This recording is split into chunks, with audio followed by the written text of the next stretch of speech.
산업안전기사 필기 두 번째 파트 중 첫 번째 챕터 안전과 인간공학에 대해서 배워보도록 하겠습니다. 먼저 인간공학이란 무엇이냐 하면 두 그리스어에서 파생된 것을 알 수가 있습니다. 어떻게 파생되었냐면 첫 번째 그리스어인 ERGON 해당 단어의 뜻은 작업이란 것을 의미합니다. 그 다음에 두 번째 단어는 무엇이냐면 노모스라는 단어입니다. 노모스라는 단어는 법을 의미하게 되는 것이죠.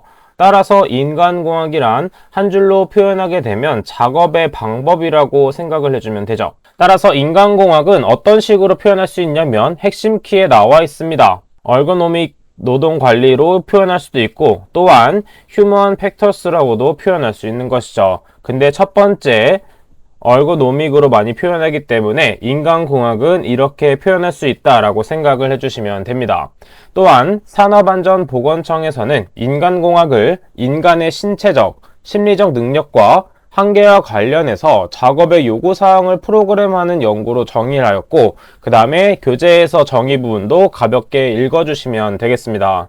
자, 그럼 인간공학의 목적이 무엇이냐면 작업장을 그 작업장에서 일하는 작업자에게 가장 안락하고 편안하게 만드는 것입니다. 또한 작업장의 모든 환경 요소를 포함한 시스템을 디자인해서 최상의 능률을 올리는 것이죠. 자, 이걸 생각해보면 이 세상에는 같은 사람이 아무도 없다는 것을 알 수가 있습니다. 키가 같더라도 팔 닿는 범위가 다르고 몸무게가 같고 체격이 비슷하더라도 발휘하는 에너지는 다 다르기 때문이죠. 따라서 인간공학의 목적은 이렇게 생각해 볼 수 있습니다. 첫 번째, 안전성 향상과 사고 방지. 두 번째는 기계 조작의 능률과 생산성을 향상시키는 것. 마지막으로 사용성 향상은 쾌적성과 편리성입니다. 쾌적성은 쉽게 생각하면 추울 때 에어컨의 온도를 맞춰주는 것인데 에어컨의 온도 또한 사람에 따라 맞는 온도가 다르기 때문에 평균적인 온도를 설정하는 것이 가장 중요한 포인트가 되겠죠. 자, 이렇게 인간공학의 정의와 목적을 한번 알아봤고 밑에 부분 내려가서 어떤 부분이 중요한지 한번 체크를 해보도록 하겠습니다. 인간공학에서 사용되는 기준의 유형 중에 인간기준, 체계기준, 기준의 요건 등이 있는데 어느 부분을 체크해 주냐면 기준의 요건 부분이 시험에 자주 출제되고 있습니다. 기준의 요건은 총 4가지로 볼 수가 있는데 적절성이란 의도된 목적에 부합하여야 되는 것. 무오염성은 말 그대로 오염이 되지 않는 것으로서 측정하고자 하는 변수 이외에 다른 변수의 영향을 받아서는 안 된다.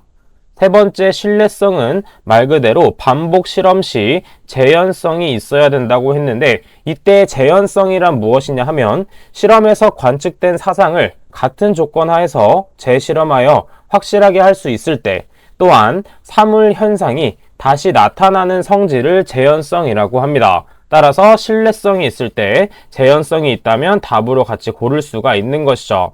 마지막 4번째, 민감도는 피실험자 사이에서 볼 수 있는 예상 차이점에 비례하는 단위로 측정해야 된다. 예상 차이점에 비례 밑줄 쳐주시면 되겠습니다. 이러한 문제들은 모든 것을 암기하는 것이 아니라 특정 단어와 연관지어서 답을 골라내시면 보다 쉽게 답을 찾아낼 수가 있습니다.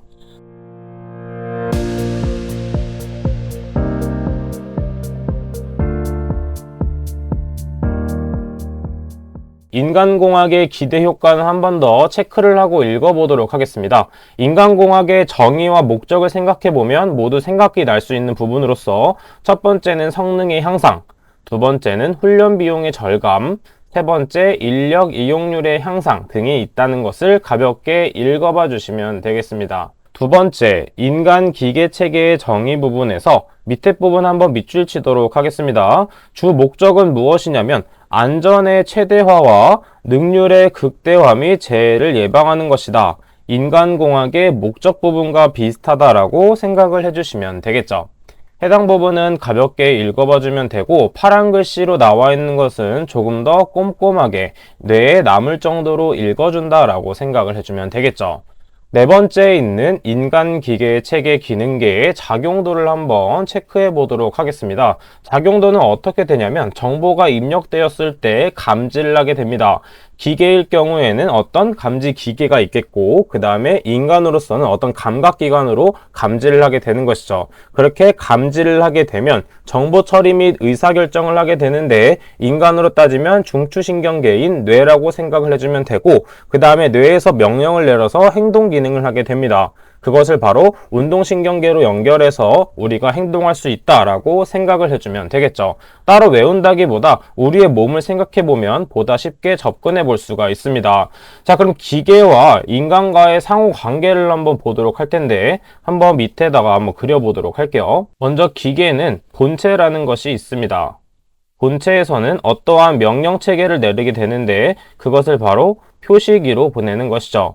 표시기는 말 그대로 소리를 표시할 수도 있고 말 그대로 시각적인 표시를 할 수도 있는 것입니다. 그래서 이 표시를 사람이 인지하게 되는 것입니다. 인간이 인지를 하게 되는데, 이때 인간은 앞에서 설명드렸던 것처럼 감각기관으로 이 표시기를 인지하게 됩니다. 자, 그러면 이렇게 인지하게 되면 중추신경계인 뇌로 이동하게 되고, 그 다음에 뇌에서 행동 기능을 나타내는 운동신경으로 진행되게 됩니다. 그러면 우리는 운동신경으로 무엇을 하게 되냐면 기계를 터치하게 되는 것이죠. 그럼 기계의 어느 부분이냐면 조절기 부분을 터치하게 되고, 이때 본체인 기계가 돌아가게 되는 것입니다. 인간기계의 통합체계의 종류 및 특성 부분입니다. 이 부분은 실기에서도 자주 출제되는 부분이기 때문에 반드시 암기해줘야 되는데, 그냥 암기하는 것보다 글씨를 그대로 생각을 해서 풀어주게 되면 보다 쉽게 풀어낼 수가 있습니다. 첫 번째, 수동체계가 있습니다. 수동체계는 말 그대로 우리가 직접 손으로 하는 체계다라고 생각을 해주면 되기 때문에 신체적 힘을 동력원으로 하고 수공구 및 보조물을 사용한다라고 생각을 해주면 돼요. 따라서 수동체계는 대표적으로 뭐 삽질을 하거나 그 다음에 못을 받거나 이런 것들을 생각해 보면 되겠죠. 그 다음 두 번째, 기계화 혹은 반자동 체계입니다. 기계화 체계는 기계가 자동으로 다 하는 것이 아니라 자동차 운전을 생각해 보면 되겠죠. 자동차는 기계이긴 하지만 사람이 운전하지 않을 경우에는 움직이지가 않습니다. 따라서 제어 기능은 인간이 갖고 있지만 힘 공급은 기계가 하고 있다라고 생각을 해주면 되고, 기계화 체계의 대표적인 것은 자동차 운전이 있다 생각해 보면 되겠습니다. 세 번째, 자동 체계입니다. 말 그대로 자동으로 움직이는 거긴 하지만 인간이 보수와 유지를 해줘야 되기 때문에 인간이 하는 역할로서는 감시, 감독 및 보수, 유지를 해줘야 되고, 기계로서는 정보 처리 및 의사결정을 하고 그 다음에 정보 보관 등 모든 과정을 수행해야 된다라고 생각을 해주면 되겠습니다. 자동화 시스템 공장은 요즘에 많이 생겼기 때문에 뉴스나 일반적인 인터넷에서 검색해서 자동화 시스템은 어떤 식으로 돌아가는지 한번 보고 체크해 주는 게 중요한 포인트가 되겠죠. 자, 밑에 있는 개회로, 폐회로 부분은 가볍게 그냥 읽어주시면 되는데, 영어 부분을 보면 보다 쉽게 파악할 수가 있습니다. 개회로는 말 그대로 열려있는 컨트롤러서 시퀀스 컨트롤이라고 할 수 있습니다. 시퀀스는 영어 해석했을 때 순서대로라고 봐주시면 되는데, 말 그대로 지시대로 동작하고 수정이 불가하며 정해진 순서에 따라 제어를 하는 것을 개회로라고 합니다. 또한 반대로 폐회로는 닫혀있는 것으로 closed loop control, 그 다음에 피드백을 주는 컨트롤이다. 피드백을 받다라고 생각을 해주면 스스로 연속적인 조정을 수행할 수 있고 자동체계 및 감시체계를 가지고 있는 것이 폐회로다라고 생각을 해주면 되겠죠. 이 부분은 그냥 가볍게 읽고 넘어가 주시면 되겠습니다. 그 다음에 마지막으로 중요한 인간기계 시스템에서 시스템의 설계 부분입니다. 해당 부분은 필기에서 많이 출제되는 부분이기 때문에 어디에 포커스를 둬야 되냐면 순서에 포커스를 둬야 됩니다. 단계별 순서를 체크해야 되고, 1단계는 목표와 성능 명세의 결정, 2단계는 시스템의 정의, 3단계는 기본 설계인데 기본 설계에 대해 묻는 것이 자주 출제되고 있습니다. 따라서 우리는 암기해야 될 것이 순서와 기본 설계에 대한 것을 암기해줘야 됩니다. 그렇다고 다른 단계가 아예 나오지 않는 것은 아니기 때문에 다른 단계에 대해서는 가볍게 읽어보면 되고, 기본 설계는 반드시 암기하고 넘어간다 생각을 해주면 되겠습니다. 그 다음에 4단계는 계면을 설계하고 5단계는 촉진물을 설계하며, 여기서 플러스 6단계를 한번 추가해 주도록 할게요. 6단계는 마지막으로 평가를 하는 단계입니다. 평가란 무엇이냐면 시스템 개발과 연관된 평가 및 인간 요소적을 평가하는 것을 나타내게 됩니다. 그래서 이것은 암기법을 만들어서 사용하는 것도 좋지만 암기법을 너무 남발하게 되면 오히려 더 헷갈리기 때문에 이것은 앞글자를 따서 그대로 한번 외워보도록 하겠습니다. 그래서 몫이 기계 촉평, 그래서 몹시 기계가 총명하다라고 생각을 해서 암기를 해주셔도 되는 부분입니다. 그 다음에 기본 설계는 중요한 부분이라고 했기 때문에 기인, 직분설 이렇게 적어주도록 합니다.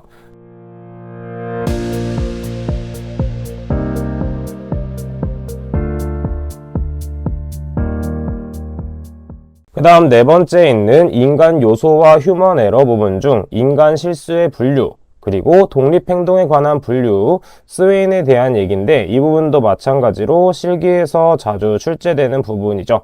그래서 휴먼 에러란 무엇이냐면 규칙성이 있고 재발의 예측이 가능한 형태를 취하는 것이 휴먼 에러라고 볼 수가 있습니다.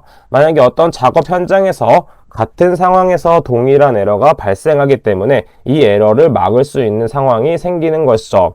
자, 그래서 첫 번째, 오미션 에러라는 것이 있습니다. 이때 오미션이란 무슨 뜻을 갖고 있냐면 생략이라는 뜻을 갖고 있고 생략을 했기 때문에 필요한 절차를 수행하지 않아서 생기는 오류를 오미션 에러라고 볼 수가 있습니다. 이것의 예시는 무엇이 있냐면 가스 밸브 잠그는 것을 잊거나 이런 것을 필요한 절차를 수행하지 않는 오미션 에러라고 볼 수 있는 것이고, 두 번째 커미션 에러. 커미션은 우리가 일반적으로 수수료라고 알고 있는데 여기서는 수수료라는 뜻이 아니라 필요한 절차의 불확실한 수행을 한 것이 커미션 에러다. 그래서 수행적으로 에러가 발생된 것을 커미션이라고 볼 수 있습니다. 그 다음 마지막으로 불필요한 에러 부분이 있는데 말 그대로 불필요한 에러는 불필요한 절차의 수행으로 생기는 오류라고 볼 수가 있고, 나머지 두 가지도 같이 암기해 주시면 되지만 이 세 가지가 자주 출제되기 때문에 세 가지는 반드시 외우고 넘어간다 라고 생각해 주시면 되겠습니다.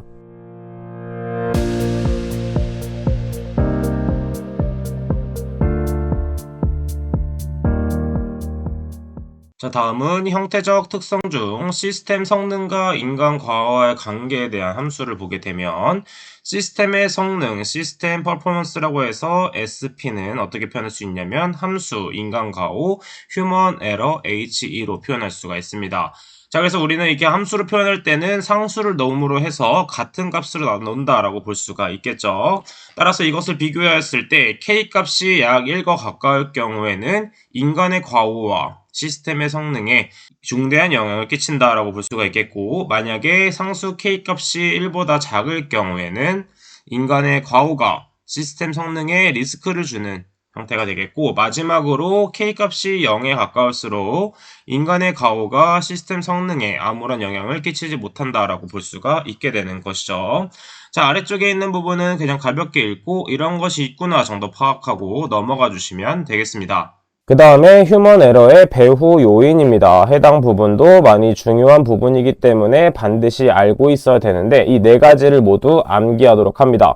첫 번째 M은 man, 그 다음에 machine, 미디어, 그 다음에 매니지먼트가 있습니다. 첫 번째 man은 당연히 사람이 되겠죠. 그래서 사람이 수면이 부족하거나 걱정거리가 있거나 그리고 인간관계 등도 이에 포함이 됩니다. 이에 대한 대응 방안으로서는 위험예지 훈련을 하거나 TBM을 하거나 건강진단을 하는 방법이 있고, 두 번째, 머신은 말 그대로 장치나 설비이기 때문에 적절한 설비 기계를 사용하지 못하거나 결함이 있을 경우에 이게 발생하게 되고, 대응 방안으로는 이 설비 기계를 정비 점검을 잘 하면 됩니다. 그 다음 세 번째, 미디어는 정리정돈, 그 다음에 청소 불량, 통로의 물건을 적재함으로 해서 이동 중에 넘어지거나 다치는 것에 해당됩니다. 따라서 대응 방안으로는 정리정돈 잘하고 청소 잘하고 환경을 개선하는 방법이 있고, 마지막으로 매니지먼트는 규칙을 지키지 않고 그 다음에 교육훈련이 부족해서 안전에 대한 인식이 떨어졌을 때 발생하는 것입니다. 따라서 이 매니지먼트에 대한 대응 방식은 규칙을 잘 지키고 안전교육훈련을 철저하게 해서 이를 막을 수 있는 것이죠. 그래서 이 네 가지는 반드시 암기하고 이런 설명들이 따라온다라는 것도 암기해 주시면 되겠습니다. 그 다음에 세 번째에 있는 인간 실수 확률에 대한 추정 기법도 세 가지가 있다 정도만 체크를 하고 암기해 주시면 됩니다. 그 다음에 밑에 있는 식도 체크하고 암기해 줄 것 그 다음에 마지막 부분 보도록 할게요. 페일 쉐이프 정도 보도록 하겠습니다. 페일 쉐이프는 한 가지와 같이 알아두면 좋은데 무엇과 알아두면 좋냐면 풀프루프와 같이 암기해 주는 것이 좋습니다. 먼저 페일 쉐이프는 무엇이냐면 인간 또는 기계의 실수나 과오가 있어도 사고가 발생하지 않도록 2중, 3중으로 통제 장치를 가하는 것에 해당됩니다. 페일 쉐이프에 해당되는 것은 누전 차단기, 건과 방지 장치, 프레스 머신 등이 있고 그 다음에 밑에 있는 세 가지 정도는 암기해 주도록 합니다.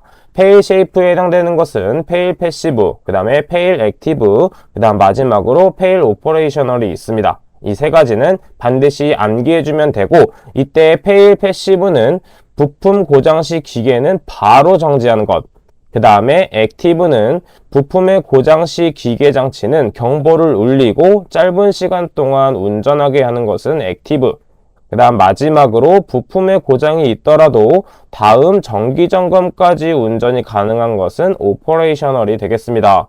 그 다음에 앞에서 말씀드렸던 것처럼 페일 쉐이프와 비교해서 풀프루프도 알고 있어야 되는데 풀프루프란 무엇이냐면 풀은 우리가 잘 알고 있는 바보를 뜻합니다. 바보. 그 다음에 프루프는 증명을 뜻하죠. 그래서 바보를 증명한다 이 말이 아니라 바보도 충분히 사용할 수 있게끔 하는 것이 풀프루프가 된다라고 봐주시면 됩니다. 따라서 작업자가 실수를 하거나 오조작을 하여도 안전하게 유지되게 하는 안전설계 방법이 풀프루프에 해당된다라고 봐주시면 됩니다. 여기에 대한 예시 모양으로는 인터록 장치가 있고 그 다음에 플러그 모양을 보게 되면 220V와 110V가 있는데 우리나라는 다 220V로 통일했지만 예전에는 혼용돼서 사용된 게 많았죠. 만약에 이게 플러그 모양이 달라서 220V를 110V에 꽂게 된다면 과부하가 발생하게 돼서 화재가 발생될 수 있는 것이죠. 추가적으로 버튼 조작 순서를 배치할 때 순서대로 배치해서 하는 방법이 있고 마지막으로 과부하 방지 장치도 풀프루프에 해당된다라고 체크해 주시면 되겠습니다. 금일 배웠던 내용 한 번 더 정리해 보도록 하겠습니다. 뭘 배워야 되냐? 기준의 요건에선 총 4가지가 있었죠. 적절성, 무오염성, 신뢰성, 민감도가 있었습니다. 그럼 두 번째, 인간기계 시스템의 종류를 보게 되면 총 3가지가 있었는데 인간이 직접 하는 수동체계, 인간이 기계를 다루는 기계와 반자동체계, 그 다음에 기계가 직접 실행하는 자동체계가 있었습니다. 그 다음에 세 번째, 인간기계 시스템의 설계 단계는 총 5단계나 6단계로 볼 수 있는데 5단계로 봤을 경우에는 목시기계 촉, 그 다음에 평가까지 추가됐을 때는 목시기계 촉평이라고 보면 되겠고 이때 목은 목표와 성능 명세의 결정, 그 다음에 시는 시스템의 정의, 기는 기본 설계, 개는 계면 설계, 촉은 촉진물 설계가 되겠습니다. 자, 그래서 기인 직분설은 뭐에 해당된다? 3단계인 기본 설계에 해당되는 부분으로서 기는 기능의 할당, 그 다음에 이는 인간 성능의 요건 명세, 그 다음에 직분은 뭐다? 직무 분석, 그 다음에 직설은 직무 설계가 되었었습니다. 그 다음에 독립행동에 관한 분류, 스웨인에 대한 분류도 정말 중요했는데 그 중에 이 3가지는 자주 출제되기 때문에 암기해줘야겠죠. 오미션 에러와 커미션 에러, 그 다음에 extraneous 에러를 외워주시면 되겠습니다. 자, 오미션 에러는 무엇이었다? 수행하지 않아서 생기는 오류. 그 다음에 커미션은 불확실한 수행. 그 다음에 extraneous는 불필요한 절차가 되겠습니다. 마지막으로 휴먼 에러의 배후 요인 4M이 있는데 이때 4M에 무엇이냐면 man, machine, 그 다음에 미디어, 그 다음에 매니지먼트가 되겠습니다. 자, 이 5가지는 정말 중요하기 때문에 실기까지 꼭 가지고 간다라고 생각을 해주시면 되겠죠. 자, 그럼 이번 영상은 여기까지 하도록 하겠습니다. 저는 그럼 다음 시간에 찾아뵙도록 할게요. 감사합니다.